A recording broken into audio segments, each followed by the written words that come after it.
Follow KUAM News on Twitter or become a fan on Facebook to get all your daily headlines from Guam's news network.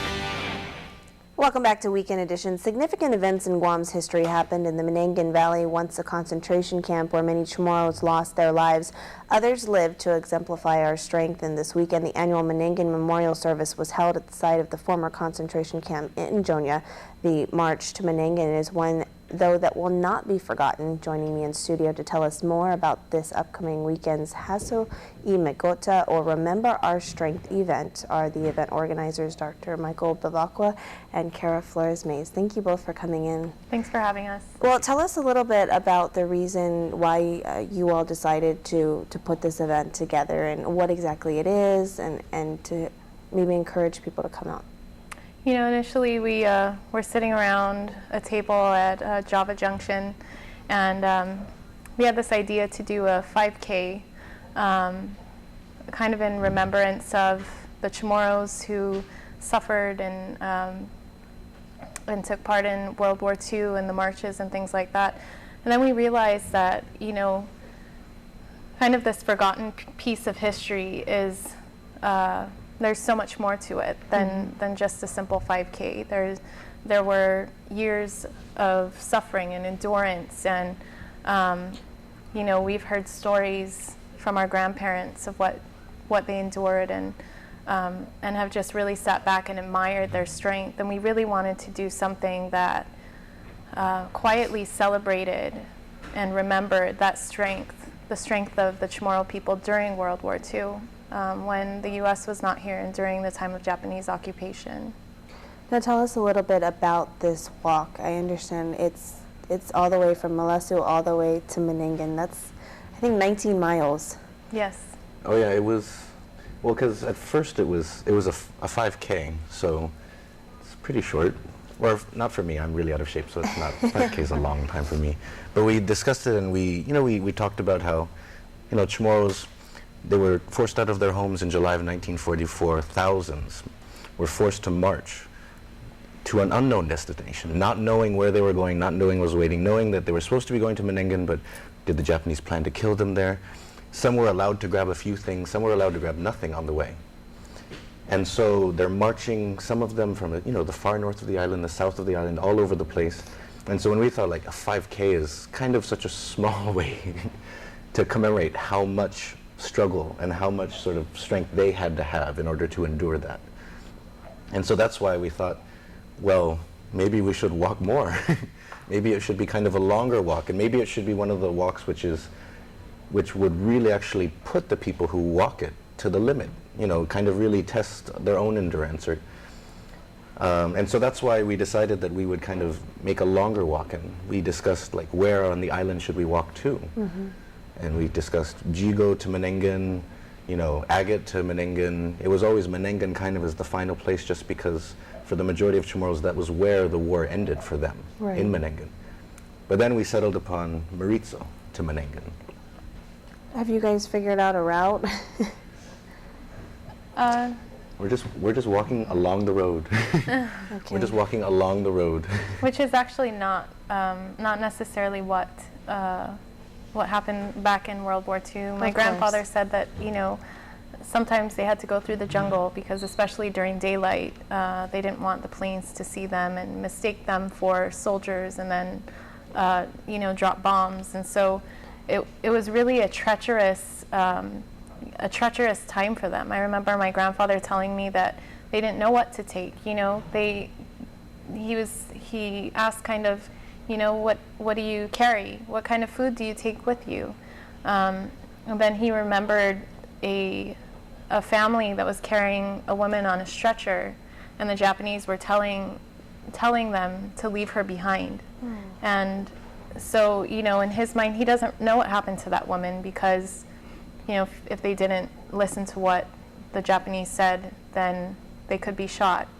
And so, you know, for us, this long walk really represents, or is an honor to, the strength of those who died and those who are still alive today. Now, you were talking about stories that you've heard, you know, over the years of what happened back in those days. Would you like to share maybe some of those as well? Because I think a lot of viewers at home maybe don't really understand the significance of this and what really happened, and like you said, remembering the strength of those who actually were able to survive that.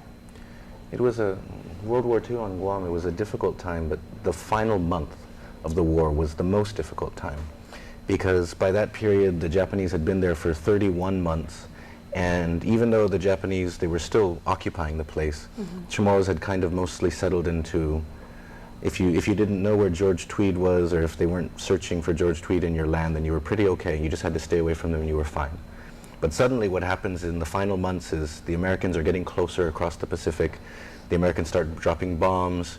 The Americans are at the doorstep of the Japanese, and the Japanese, they start to, they get very violent. And so that final month is full of so many terrible stories. And this month is a time when Chamorros remember and memorialize those events, the massacres at Tinta and Faja, massacres in Jigo, the massacres at Fena, and then, the 18,000 Chamorros gathered in Manenggon. And so it's one of the important things that we thought in doing this was kind of not just to remember that strength, but kind of to remind ourselves that strength, it exists in us. Those are our ancestors. That was my grandmother was in Manenggon. My grandfather was somewhere else, but my grandmother was in Manenggon. A lot of people's parents, grandparents, great-grandparents, aunts and uncles were there. And there was this island of people that were trapped in the middle of a war, with two countries fighting over the fate of this part of the world. And, it was up to them to survive. It was their faith, it was their strength, it was whatever they could do to survive. And so it's important to remind ourselves that strength is ours too. We may forget it sometimes, but it's also ours. And to also remember that Chamorros here in Guam never gave in to the Japanese. I mean, that was one of the problems. There's a story that sticks out in my head of my grandfather told me of an example killing where there were two men who were accused of stealing from a construction site. And it's just very vivid in my memory because he said that they waved goodbye before they were shot, and to the crowd of people who were watching them. And again, this is more than just a remembrance, as Maguette said. It's personal because these are our relatives, and these are we don't ever want to forget how strong they were and what they went through. Absolutely. And I think one of the other points that was brought up by another one of the organizers was that each person participating in the walk will be walking in honor of a family member, a friend, a relative, somebody who had enough strength to endure that time. Absolutely. Right. Any last minute thoughts, encouragement to the public out there? They're probably thinking, oh my gosh, 19 miles. It seems like a daunting task. But again, just maybe some words of encouragement out there for the public. So this will happen next Sunday, on the 17th, and so there's a core group of people who will be walking the entire distance. But people are encouraged to join at different points if they see us walking, and then around the middle of the day, because it's hard to estimate when. And I'll be slowing everyone down, of course. But by the middle of the day, we'll be towards Manenggon, because we begin in front of the church in Maritzo and we end at the memorial site. What in time Manenggon. are you starting? I'm sorry, in front of We'll be starting early in the morning, about 5, and we're estimating finishing around 12 or 1. And so for people who would like to have more information about how they can participate or help or support, we'll be putting information on weareguahan.com, and they can find it there. Okay, well, good luck to you guys, and thank you for doing this. I think this is a great way to remember and honor, definitely. So thank you again. If you would like to be part of this experience set for Sunday, July 17th, again, you can log on to weareguahan.com. Stay with us. Weekend Edition continues right after this. Click on KUAM.com, bringing the world at home close to you, no matter where you are, nationally recognized for excellence by the Radio and Television News Directors Association.